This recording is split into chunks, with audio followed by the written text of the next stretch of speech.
এই দেখো, আজকে আবার তোমাদের সামনে একটা গোটা বড় মাছ নিয়ে এসে হাজির হয়েছে। আসলে এটা আমাদের পুকুরের মাছ, তাই জন্য আমার দেখাতে বেশ ভালো লাগে। দেখো, এটা খুব সম্ভবত কালবোশ মাছ। তো দেখো কি সুন্দর দেখতে। এটা জ্যান্তই ছিল, মানে যখন দেয়া হয়েছে এটাকে এনে তখন জ্যান্তই ছিল। ফ্রিজে রেখে দিয়েছিলাম দুদিন, যেহেতু জন্মাষ্টমী নন্দোৎসব এগুলো ছিল, সেই কারণে এটাকে কাটা হয়নি। তো আজকে আমি এই মৎস্যটাকে কাটতে চলেছি আর তোমাদের সঙ্গে একটু শেয়ার করে নিলাম। কারা কারা এই কালবোশ মাছ খাও সেটা কিন্তু একটু জানিও। আমি খুব একটা যে ভালোবাসি তা নয়, তবে কিন্তু খেতে কিন্তু সেই একই রুই মাছের মতনই বোধহয় লাগে। খেয়েছি আমি আগে, কিন্তু খুব একটা খাই না। তো যাই হোক, এবার এটাকে কাটিং করবো।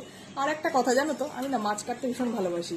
আর তার থেকে বড় কথা, এই ফ্ল্যাট বাড়িতে না মাছ কেটে শান্তি পাওয়া যায় না। আসলে ছাই ঠাই কিছু থাকে না, তো ছাই ফাই হলে মানে এই যে মাছের এই দানা পানাগুলো কাটতে কিন্তু বেশ সুবিধা হয়, তাই না বলো? কে কে এই মাছটা খাও অবশ্যই কিন্তু কমেন্ট করে জানি। চলো টাটা, আমি মাছটা কেটে নিই, তাড়াতাড়ি আবার রান্না করতে হবে।